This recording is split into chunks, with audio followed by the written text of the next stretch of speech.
Greetings, listeners, and welcome to The Spiritual Experience, a show where we share stories of life, love, and redemption for all of humanity on Earth. So sit back and enjoy.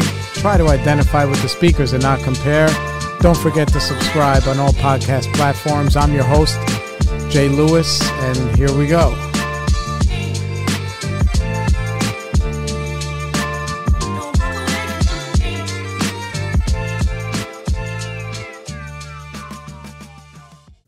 Okay, good afternoon, good morning, good whatever, good day to you, wherever you are. Welcome back. Spiritual Experience, Jay Lewis. What's happening? What's happening? Yeah, I was just down for the count for like 2 days. I had the worst stomach virus ever. Oh my God. I was hoping it was like, I don't know. I was hoping it was Listen, I was just hoping it would stop. To be honest with you, it was crazy. I was really hoping it would stop. I'm like such a baby when it comes to this kind of stuff. It's funny because I made like a very, funny Facebook post about it. I'm going to be moving around a little bit. Sorry. Because I got to get something to drink. But, because I can't believe how much of a baby I am when it comes to that kind of stuff. Like here I am that I spent a lot of time really praying in like the worst moments of my life when I was like withdrawing from drugs and alcohol and all kind of stuff. And then here I am with a stomach ache. Like a freaking baby. Yeah, I'm the worst with that kind of stuff. And it's bad because, to be honest, I get a little bit nasty when when I get sick. I don't normally get sick. I get sick maybe once a year if I'm lucky. I don't know, sometimes twice a year. But I become kind of like a baby. And then, I'm just a little bit short with everybody, but it was bad enough that I actually called an ambulance on myself and left my car where was I, in like the East Village or something on the street. Yeah. And I went to the hospital and then they just gave me some fluids and whatever. And I got sick in the ambulance, and it was pretty bad for like a day and a half, but then now I'm okay. So first day back, and I'm kind of feeling, I'm feeling honestly a little bit like a fraud in the sense that, I think that I'm this, in my mind, I'm like this tough guy. Not like a tough guy, but like somebody who has endured a lot in my life, most of it by my own hand. I typically set up my own failures. It doesn't really, life doesn't throw that many curveballs at me that I don't set up on my own. But, I spent a lot of time, hardening myself with, the right diet and exercise and everything else. And lo and behold, I get sick and here we are. Then I'm over there in the I'm in the ER and nobody's getting to me fast enough. Meanwhile, I go in the ambulance and they're asking me what level of pain I'm in. It's always going to be 12, no matter what. It could be a hangnail. It's going to be 12, but I tell them it's like, I'm at like 8, And then when I get there, I'm in a great hospital.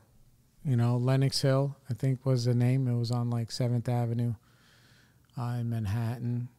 They put me right in the room right away and just sat me there for like an hour and then another hour and then another hour.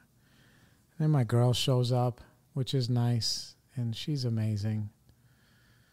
Yeah, I can't believe it, how lucky I am that I have her. But, yeah, she's amazing. She shows up. She's got to take a cab all the way from Brooklyn right away, my ass, I start doing all the calculations like, oh my God, $50 cab to get into the city. Then I'm over here and blah, blah, and blah, blah, blah. Work, whatever. And, so soup to nuts. Between the cab there, the both of us took a cab home. Then the next day I had to go back into the city to get the car that was put in a lot. My dad put in a lot for me. He's so funny. You know what? I can't believe he did this. So I call him and I ask him, I say, listen, look, I'm in a bad spot, basically, I told him. I said, I have a little bit of an emergency. I'm going to the hospital, but my car is on the street. And it's right across from a parking garage, which is 10 blocks from your office. If you could just go down there, please, and put the car inside the lot, that would be very helpful. Because if it stayed out there for a few hours, I would have got 2 tickets, and then they would have towed it, and it would have been crazy. So he goes and he does that. And then I'm grateful. He calls me to tell me that he did it, but I was in so much pain I didn't even want to answer his phone call. Because I was in a little bit of pain. I was just uncomfortable, basically, and I was irritable. And I was basically just being a spoiled brat. I didn't want to pick up the phone and say thank you. So he called. I don't pick up. My girl is there. I said, yo, just text him, let him know thank you or whatever. And like 15 minutes later, he shows up to the hospital with the young kid that works for him in the front of his office, this kid Milton, who's an amazing, I love him. He's a beautiful soul. I want to hug him every time I see him.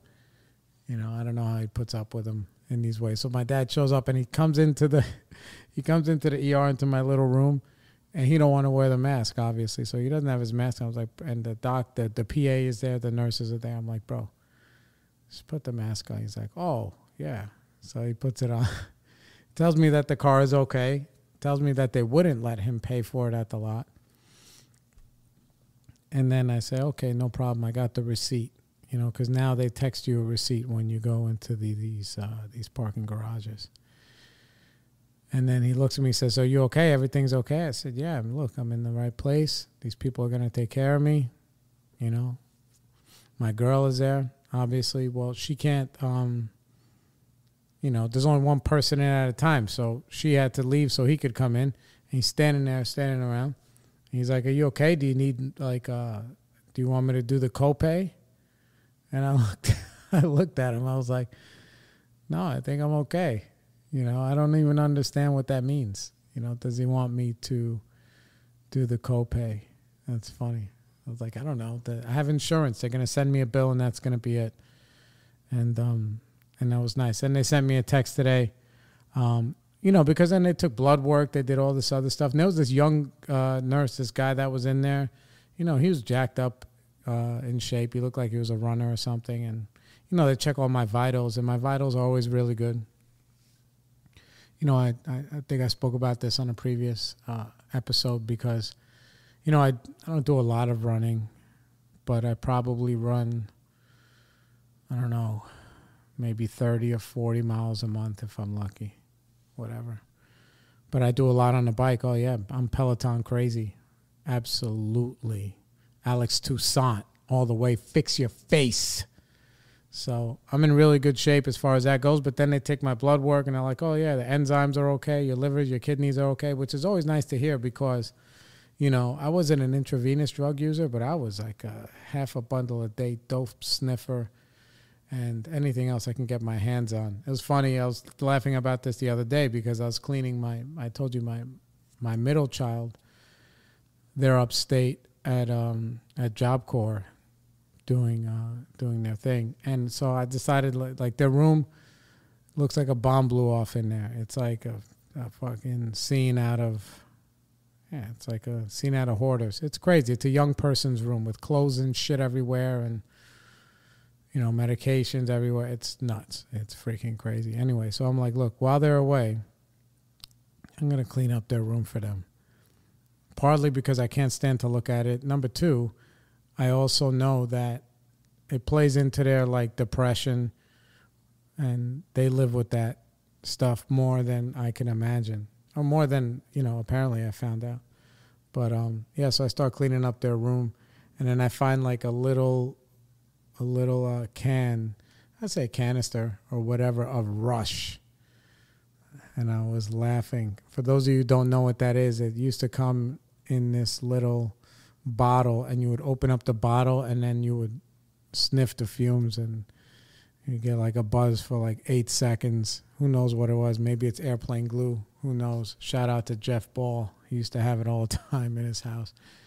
When I was a roofer, we used to sniff that stuff. It was funny. But either way, so, yeah, where was I going? Oh, so what I'm saying is that, I'm happy that, basically my body is in good shape as far as my liver and my kidneys and all that stuff. I've been clean off drugs and alcohol a long time, over 18 years, but I definitely abuse my body when it comes to caffeine. I did a lot of pre-workout stuff, energy drinks. I stay on the energy drinks, Yeah, and none of that stuff is any good. I remember a few years ago I had a kidney stone, and that was pretty bad. And that's when they told me, it was like, oh, yeah, all the pre-workouts are doing this to you, so you should stop. It was so bad. The pain was bad enough that I was throwing up in the ambulance also. And it was funny, again, because the ambulance came to my house. At this time, it was just my son and I. We were living together. And I was in so much pain. I was just yelling and cursing at everybody because nobody was moving fast enough. Again, I was in the ambulance. I'm like, you don't see how bad the pain I'm in? Meanwhile, this is my first time having a kidney stone because I don't know what it's like. And I'm, at that time, relatively young. I'm only 42 now. Maybe I was 35. Jeez. Yeah, it's pretty young to have a kidney stone. And, yeah. So we get in the ambulance, I'm cursing, I'm yelling, and they're like, listen, you're going to have to chill out. Because I'm asking them, I'm like, why aren't the lights on? Why aren't you flying to the hospital? I'm like dying over here. I'm like crawling on the floor, puking. It's pretty bad. And then they strap me to a gurney when I get in there. And I get in there, they sit me down, they put me in a wheelchair or something. They strap me to a gurney. They're wheeling me around the hospital, and they got these young kids like wheeling me around. And I'm already judging everybody, and I'm basically making the situation worse. These people, they deal with this stuff every day, all day. So to them, it's another day in the park. Hold on. For me, my life is on the line. Because part of my, I talk about this.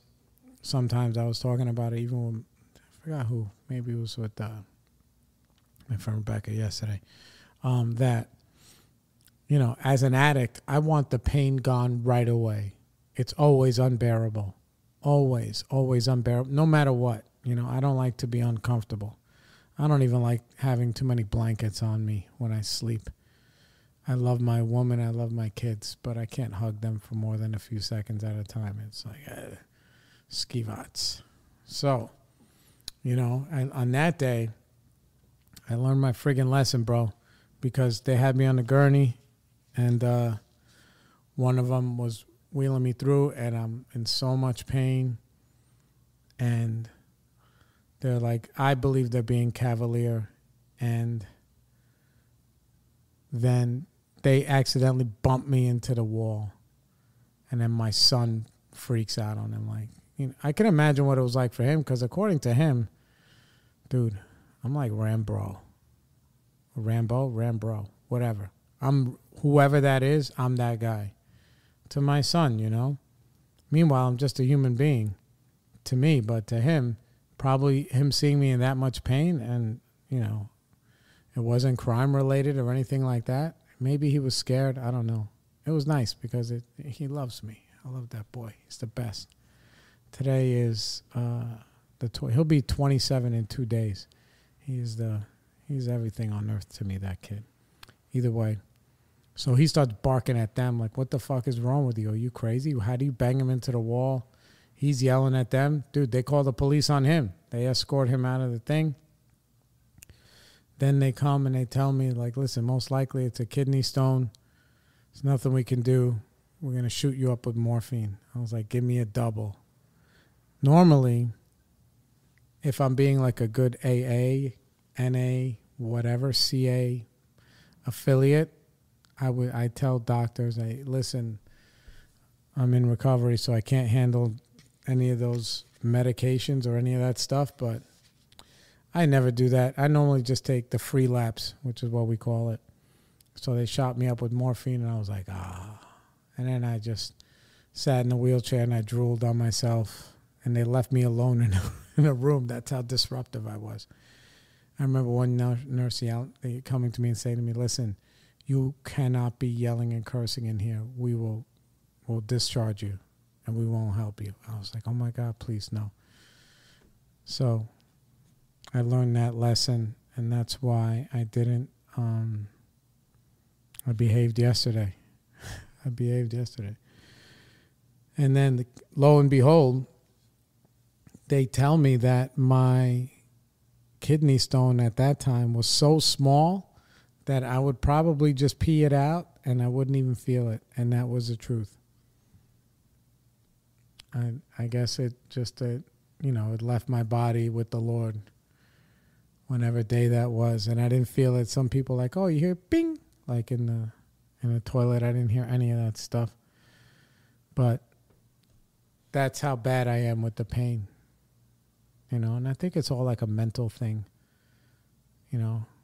So I like to believe that because I, listen to all this military Jocko stuff, and that I used to wrestle and I used to box and do martial arts, and I kind of don't mind, I guess, that fighting in the street or whatever. It's been so long since somebody punched me in my face. It's been a long time. I'm definitely overdue.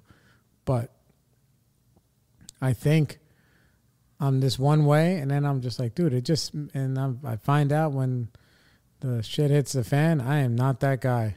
So I can't even imagine, it just gives me a whole new level of respect for like people who are really about that life, like people in the military. Like, dude, if I was on like some combat mission and I had a nasty stomach bug, bro, I would blow my own brains out. That's how much of a softy I am, that I would do that. Or I would contemplate doing it. I would contemplate anything to get out of the moment, I would.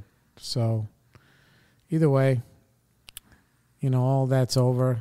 And then they said, allegedly, because then they took a stool sample, which was always whatever. And my diagnosis is a norovirus. I don't know what that is. But I took a COVID home test and I'm negative. I'm back to eating food now in a day or two. Last night when I was sleeping, first time I sweated like through my clothes and on the sheets, everything. I sweated that. Man, the Lord came and he said, dude, we're going to expel this thing, whatever it is. And this is after I threw up for a whole day. And the only good thing about everything is I lost 2 pounds doing it. And I got to eat all the bread that I wanted as I was getting myself back on my feet, which I normally don't do. But I'm going to take my blood work to my doctor to try and follow up, maybe be a little bit responsible, because now that the pain is gone, I think, I'll just put it on the shelf and whatever. But I have health insurance, so I can just go to my regular primary and be like, listen, this is the blood work they took. Some of it looks a little funky. I don't know. I don't want to go on WebMD. My girl does that, and she's like, listen, you got cancer of the toe or something. But, yeah. So moving on. Now that I'm back on my feet, what happens? What's the next thing? The next thing is that, I spend 2 days out of action, and I realize how restless that I can become. And I realize that, like, oh my God, how much time am I wasting when I'm not incapacitated.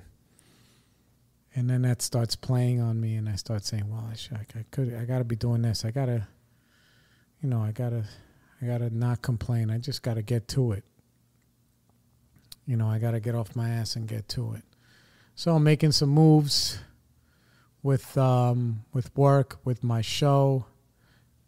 And, I'm trying to just basically expand on what I'm doing. In those moments, I think that I'm the worst thing ever. And that, 2 days without work, mind you, the small business that we have, like, it didn't close in those 2 days. But, there's a few bumps in the road, a few hiccups. But, we pressed on. And then I'm fortunate that I can afford to take days off and, pay for all these taxis and that.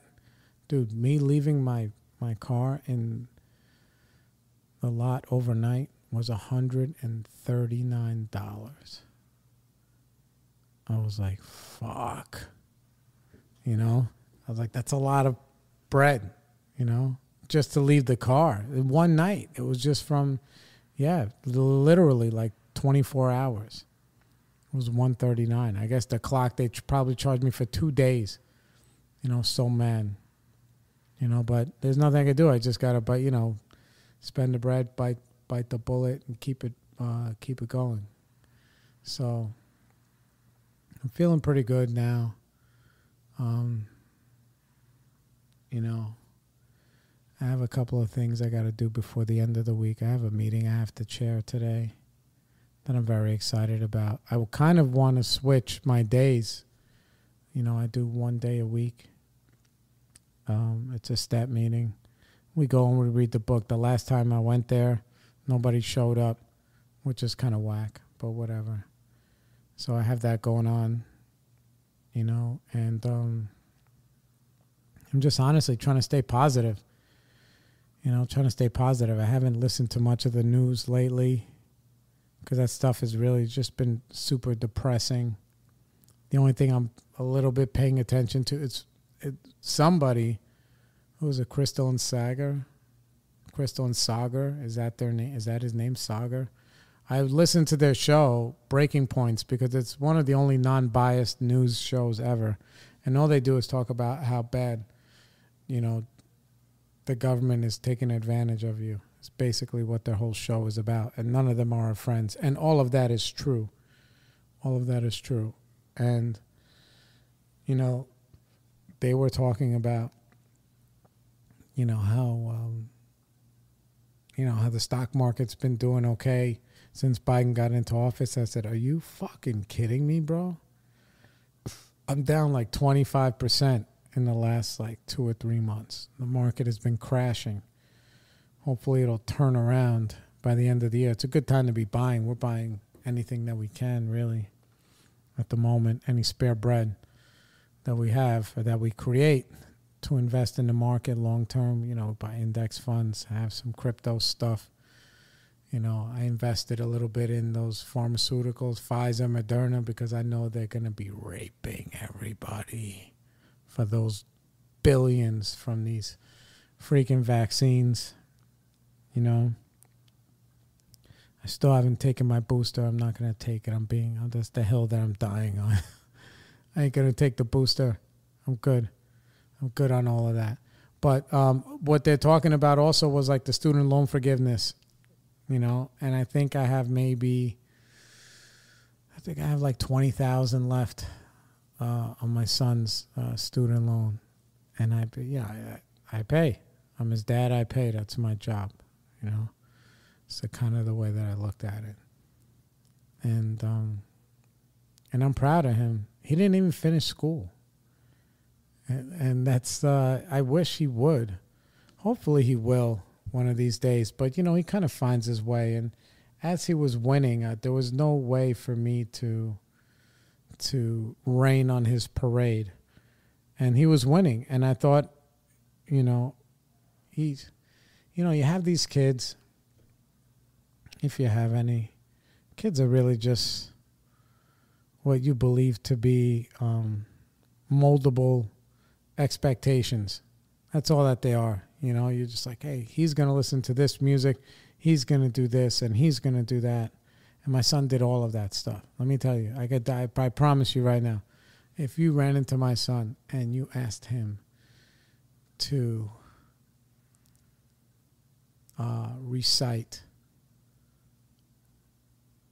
Wu-Tang Clan lyrics from any of the first individual albums, this is how deep it goes. Individual, I'm talking about Ghostface, Old Dirty, maybe Old Dirty, but definitely Ghost, Meth. The Purple Tape, he can probably spit the whole Purple Tape in one, maybe two takes.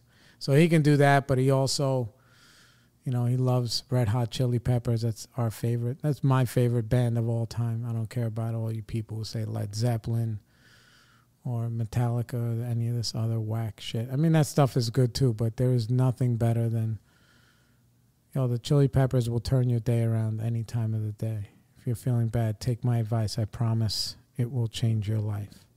So, yeah, so anyway, so he gets into, it's a funny story how he got to where he's going, right? So now he's going to be 27, but, and he's happy and he's doing it and he's learning, but you know, it was a rough start. You know, he was a regular teenage kid who was, he was a regular teenage kid. He wasn't doing great in school. He was basically, his job was to like pass the classes and stay out of summer school so that way he didn't have to go see his mama. I mean, he did get to see his mom in the summertime. He would go to North Carolina. The rest of the time he was here with me in Brooklyn. So he stayed out of summer school, got in a couple of scrapes with the law. What happened? Fighting in the street or whatever, just normal teenage stuff. And he got arrested a few times for that. And then one time, and then he got kicked out of high school. He got kicked. I in a sense got asked to leave, but I was in way worse shape than him. But he got kicked out of high school, and he got sent to this off-site school. He got kicked out of high school for something he didn't do, which always sounds like the excuse, like I didn't do it, and I understand because I didn't do a lot of things that I got in trouble for, but I did do a lot of things that I never got caught for. So eventually, you just got to pay what you owe, bro. And that's the way that the ball bounces. So he goes, you know, after this little court case or whatever for some bullshit that they accused him and another boy of throwing a kid a beating by the train or something. And it definitely wasn't my son because my son was locked out of my house and he was sitting there at 4 o'clock when I pulled up. So it wasn't him. But they didn't want to hear about it. They were like, bro, you are out of here. You know, and he already had a reputation in the neighborhood with the cops that, you know, he was a good kid, but he liked to rumble, apparently, you know. And, yeah, so that was the thing. So he gets put in this, like, super off-site school that's downtown Manhattan. They got, like, you know, the metal detectors. There was, like, a pregnant girl from Brownsville in there. He said there was another kid in there who is in there because he stabbed somebody with a pencil in the school, stabbed him in his neck, whatever, poked him up, right? So meanwhile, my son is in there, and my son is not really about that life. Meanwhile, he's been through the system twice, but he's not a criminal.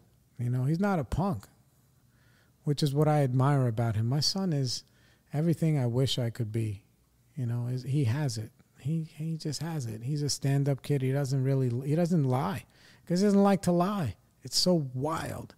You know, I'm a pathological liar if I'm in the wrong place at the wrong time. I was my whole life, but I mean now, not so much. But him, he just finds it useless. So he just says, this is the truth and that's it or whatever. So he's in there and he doesn't belong. He doesn't belong with these kids. So he knows the deal, man. Keeps his head down. He's doing his work. The other teachers are in there and they see that. They're like, listen, you know, we're going to give you like these little extra projects because you don't really belong here with these other kids, you know, in that sense. So what does he do? One of the teachers puts him, you know, decides, and he's always been artistic. Like I had him in a drawing class on the Lower East Side when he was in junior high school. I remember some kids try to jump him afterwards or rob him or something. And that's another story, either way. So this lady, she like turned his whole life around. This one lady who gave a shit. And she was like a little bit of a hippie teacher, and she taught a photography class there. And she showed him the cameras. He started taking pictures, and he fell in love with it. And this was in, I think he was in 10th grade or 11th grade. He does all his work. He becomes obsessed with photography, does all his work. He gets really good at it. She has a couple of plugs. She gets him a job, like an internship, because of his work also. She gets him an internship at SVA, School of Visual Arts, one of the top schools in the country for photography. It's based on the work that he's doing.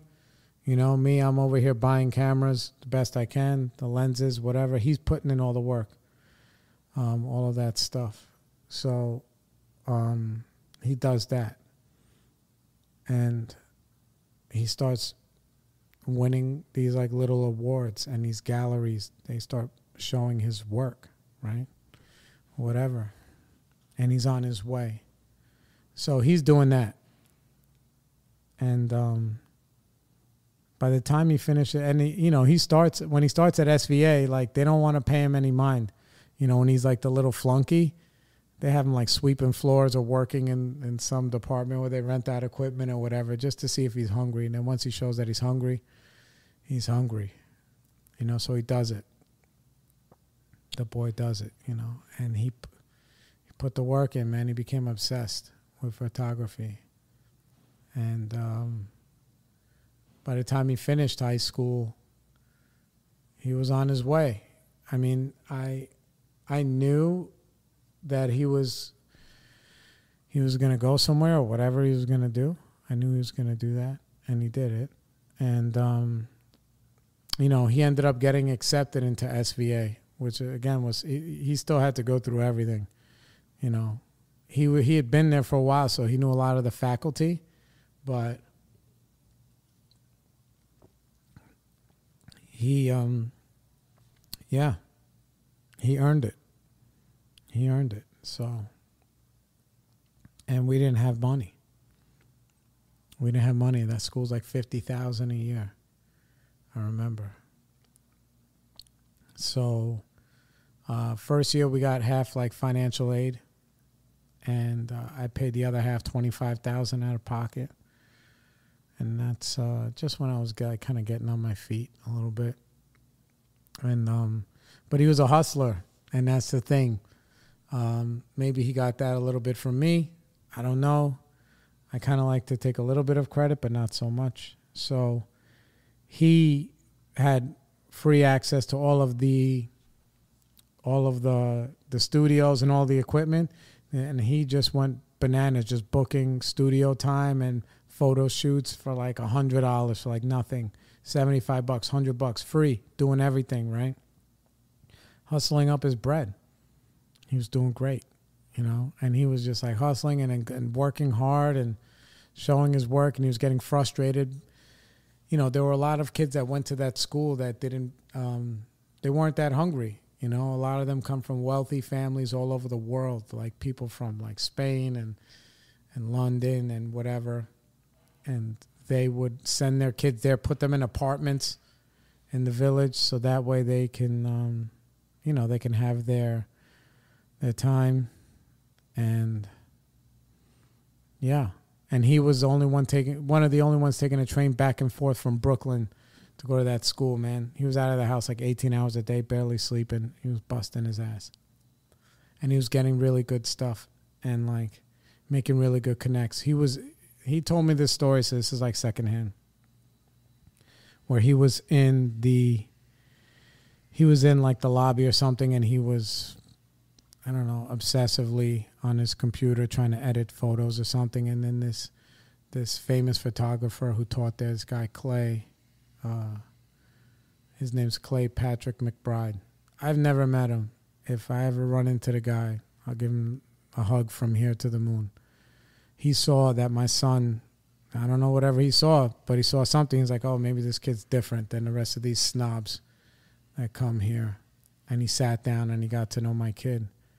Then he took my kid under his wing, and my kid and him became very close. And my son would assist him on stuff, and my son would send him shit, and he would he was just mentoring my kid, man, for nothing, for the game. He did it for the love, And then my son made all these other connects and whatever, and he's going to school, he's doing his thing, and when I mean he's doing his thing, he ended up, he ended up following the rabbit hole.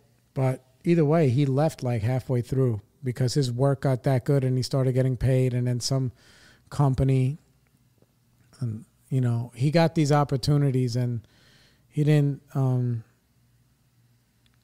talk to me too much about them. And I wish he would have, but it wouldn't have mattered really. I just would have shed some light on him because he got, somebody came and they were like, listen, we're opening up a store on the Lower East Side. We need somebody to be creative director. I don't want to say the brand name in case they sue me if I talk shit about them. But it starts with a K and it's not Kith. So either way, they're like, we need somebody to run the store, be creative director, blah, blah, blah.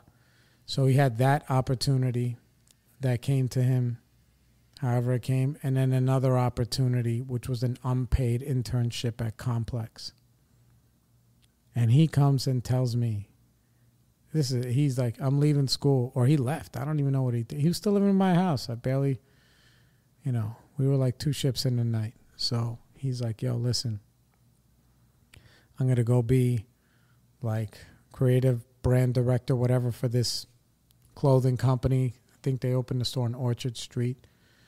And I said, what was the other? He says, it was either that or unpaid internship at Complex. I was like, bro, I would have told you to take the Complex. That's like the long game. This other stuff on the Lower East Side, the turnover over there is freaking crazy.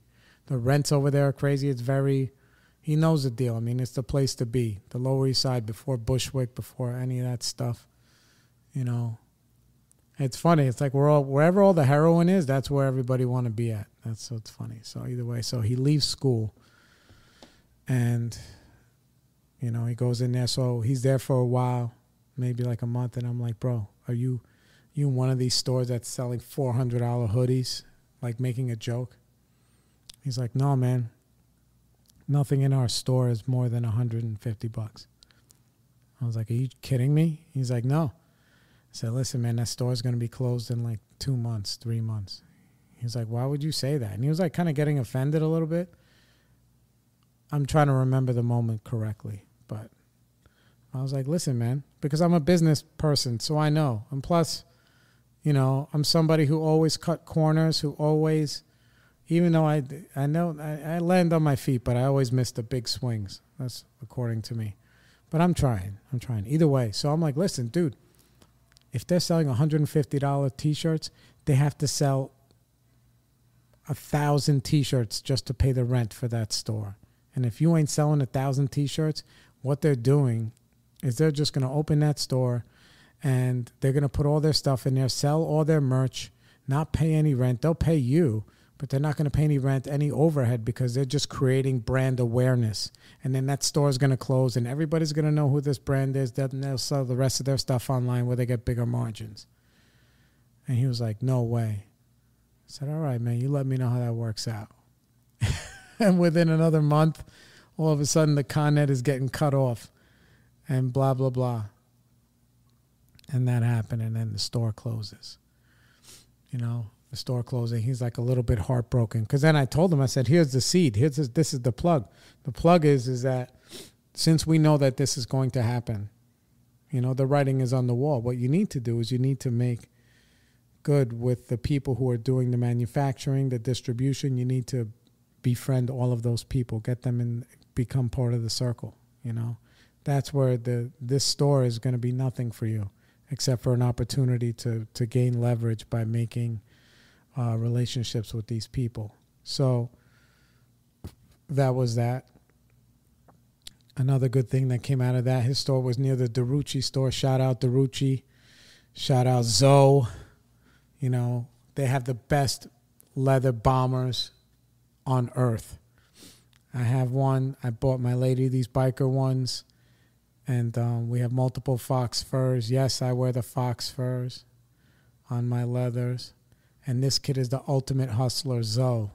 He went from that at that time. Now all his stuff is on all of 50 Cent's shows. And he's had he's on Power. He's on everything. And I'm happy that, if I bumped into him, he would probably make pretend that he remembered me. But I love him because he's a young kid and he doesn't stop. So shout out to him. So that was a good thing that we got connected with Zoe, because Zoe is a hustler, and that was good to see that happen. And now his spot really took off.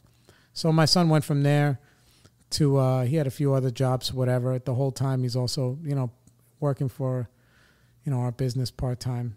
I don't think he got into that yet. He got a job at a production house in Queens, working on 90s hip hop documentary, which was amazing. He got to meet a lot of and shoot a lot of really good people and make really good connects.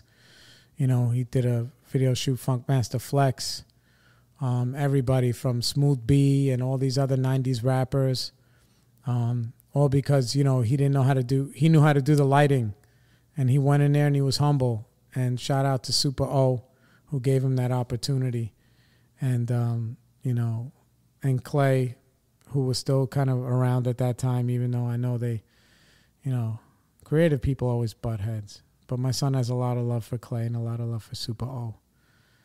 And, so he did all of this stuff, man. And at the same time building his own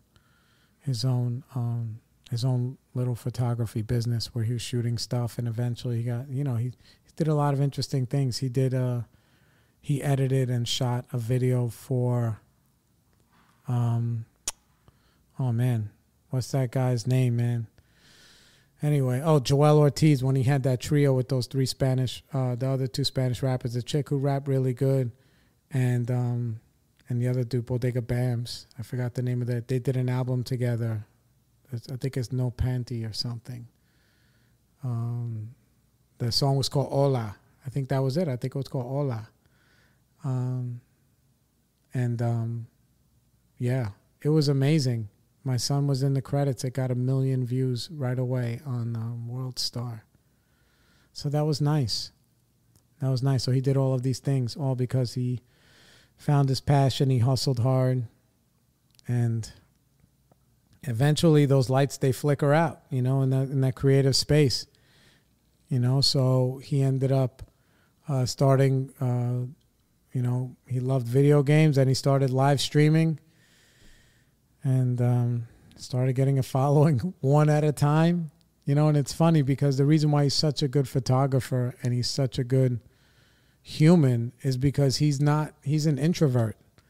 He knows how to just be quiet, and that's the way he participates, man. He's so good at that. Well, meanwhile, I don't shut up, and I don't know where he gets that from. He's so cool, and I'm not in those ways. In those ways, I'm not, so he knows how to really play chess. Really play me. I'm not even checkers, bro. I'm freaking Connect 4, and then I flip the table over. I'm that guy. Because the nurses ain't moving fast enough with my IVs, But either way, so now, pandemic hits, whatever. He finished that project, I think, with Super O, and I think it went unfunded, and they're trying to sell it and whatever. And this, he didn't really, it wasn't O's fault. But the more he got involved in getting into the entertainment game, and he did a really good photo shoot with Ghostface Killer, which was probably the proudest moment of my life that my son got to meet him, because that's one of my heroes on this earth to this day. Iron Man, the real Iron Man. Forget about Robert Downey. It's Ghostface. So, he did a lot of that stuff, but he just got turned off by all of the fakeness. He didn't know how to be super fake. He doesn't know how to do the ball washing that it takes in order to really, do that kind of shit. So him and his girl, they ended up relocating down to Austin, Texas. And he, we went old school. We packed up a van. We, we put the mattress on the top, and we drove for 3 days, me, him, and his chick. And it was funny because to see my son in a relationship with another person was a little bit off. Like for me, I was like, oh, you guys are like, because I'm older than them, not by much, 15 years, but they're bickering about shit that don't even matter, and they don't even know it don't matter. I'm like, bro, you need to be quiet over why she didn't put the sugar in your coffee when we was in the hotel. And she does it all the time, and one time she don't do it. You're like, yo, what's up with you? He was like, I was like, dude, are you crazy? Either way, I love them both so much, I love them both so much. Anyway, so they're in this apartment, and they're in their first year, and the whole freeze happens down there. Their apartment floods, but they go through all the growing up stuff. They're trying to get their credit together. They finally get a car because, for what you can do in New York, you can do nothing. What you can do in Texas, the two of them, and let me tell you, she's a hustler too, bro. She ain't gonna go a couple of days without eating. I promise. That girl, I give her a lot of credit. I give her a lot of respect for that. You know what I'm saying? And that's the truth. She gets to the bag. That's the thing. She gets to the bag. And I respect that. So, between the two of them, they're putting it together and they finally get it together. It takes them a year, man. They go through a year like Navy SEAL shit. Like they had to sleep in their car. They got a dog that doesn't like other dogs. He's, I guess, would be my first grandchild. His name is Turkish, after our favorite movie, Snatch, which is still the best movie on earth. And so they get this dog. The dog don't like other dogs. They got to keep him muzzled all the time. He's a little bit grumpy. He looks like an old man. I've yet to meet him, but I'm excited. I'm going to probably try and go down there in the next few months. But they had to sleep with the dog in the car overnight. I remember because he called me when that big freeze happened down there because of how backwards they were. They didn't have salt on the roads. They didn't have nothing. And I was like, dude, you got to be grateful, man. You got to be grateful because let me tell you,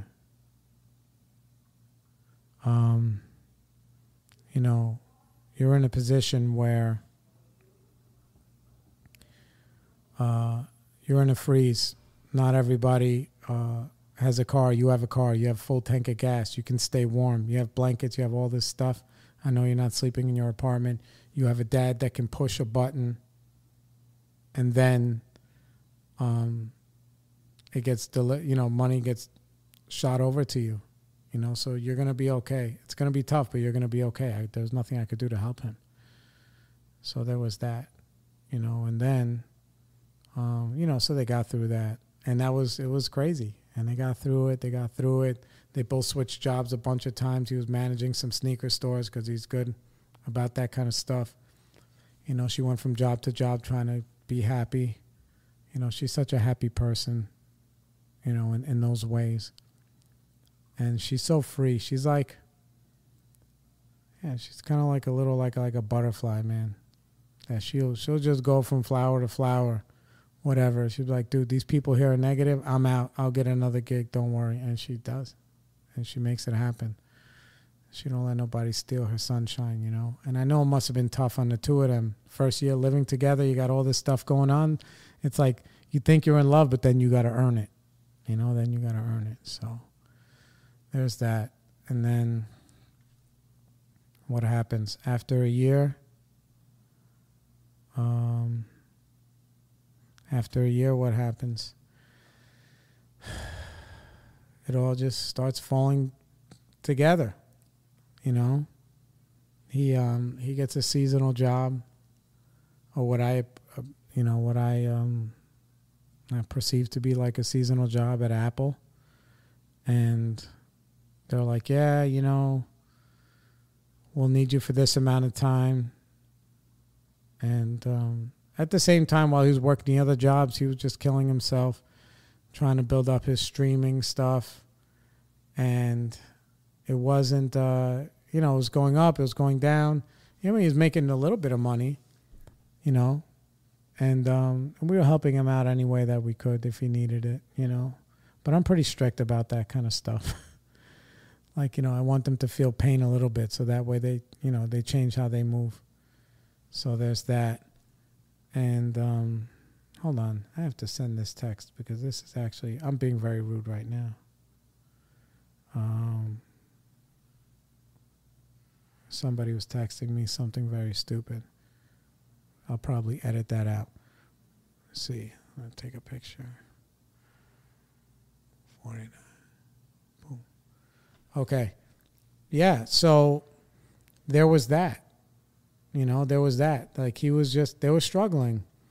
And it was, oddly enough, for me, it was fun to watch because one of two things is going to happen. Either you guys are going to light yourself on fire or you're going to make it. You're going to make it. And they made it. He showed up being his honest best self when he interviewed at that company. And Apple's a great company. He showed up being his best honest self. During the interview, they asked, all these weird questions. And this is a whole new world where, like, some of these companies, like, in theory, you think it's like all this utopian, they're like woke or whatever. But they really are, man. They asked him all these kinds of questions. And one of the things they asked him was if, what is one of the things you got to work on or whatever. I don't know what they asked him. Something in that realm where you're supposed to give some stupid generic answer. And he was like, to be honest, I'm not really that patient with people. And I got to work on it. I'm working on it now at my current gig, but I have to work on it, and that kind of stuff. And that's where I want to grow in my life, that I want to learn how to be more patient with people. And they appreciated his honesty, where everybody else gave like the kind of textbook answer. And then he just went in there with that stuff. And, he made it. He made it. He was there for like a couple of months, and then they just made him an offer letter for a full-time position. And down there in Texas, man, a job at Apple is an amazing job. He's free. And dude, they give him like, he gets, what does he get? He gets money, obviously he gets money. But he can purchase stock, he gets 401k, they have therapists available, they have nutritionists available, all kind of stuff, man, that you think is like, coming from New York City where you basically gotta, you got to get the corona to get any time off from any other kind of job or whatever. He's there. And like, it's like utopia. It's like something else. So I'm proud of him. And what would honestly be icing on the cake is if, Joe Biden forgave the rest of the money that we owed for that school. He learned a lot in that school. And he said that he would finish. Even if he finished at the time, he was like, I'm going to finish at FIT. Because why should you spend another $50,000, to send me to the school? I learned everything I needed to learn from there. And the rest is just me having the paper. But he found his way, And it's funny because even, I read this thing the other day where Elon said that he would not, that, anybody can come work at Tesla. You don't even have to have a high school diploma. He says, we'll take you.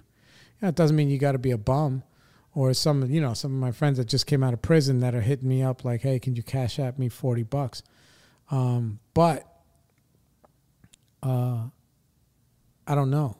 Maybe he'll take them too, which would be lovely, to be honest with you, if I'm being very honest. But either way, that it's a whole new world, man. People are going based on merit instead of just being trapped in this whole, hierarchy of hypocrisy or whatever. So even if he never finishes school and he makes a good, happy life for himself and he's able to pay his bills and he's able to be happy and to provide for himself and his dog and him and his girl, they're doing it together. They're able to have a life, and I got off only paying 2 out of 4 years, and I'm okay with that. I'm okay. Because a lot of people, they come out of school with some of these creative degrees, and there's not a lot out there. You gotta make something for yourself if you're not already plugged in. And even if you are already plugged in, then you gotta be somebody else in order to make it. And which would be okay, but he's just, he's not built like that. He's not built like that. And that's something that I admire. I admire that. That's something that, he stands on his principles. All of those things that I was maybe mentioning that are coming back to me now about me being a fraud, about being tough, and about, being a G or whatever. Like, that's who my son is. My son has these principles, man, and he stands on them. And it's amazing. And it's something that I look up to. So I have to work for it, and I have to see him and be inspired by him. My lady's the same way. My lady got these principles. Boy, she stands on them like it's crazy. And I know because she's probably sacrificed a couple of them a few times just to stick around with me because I was a fucking idiot, But, yeah, that's where we're going with it. This is where we're at, It's nice. It's nice. I'm enjoying watching everything unfold. I'm enjoying laughing at myself and my follies and about my self-importance and watching the miracles happen. So I hope every one of you is having a lovely afternoon or whatever. And we'll see you guys on the flip side next week. I'm going to try and do a couple of different things. I think I'm going to maybe start dropping another episode a week, maybe on Sundays. Like another little sermon, like a little step thing or whatever. We want to thank you all for joining us today. And please don't forget to like and subscribe on all podcast platforms and find us on Facebook where you can become part of our family. We'll see you around.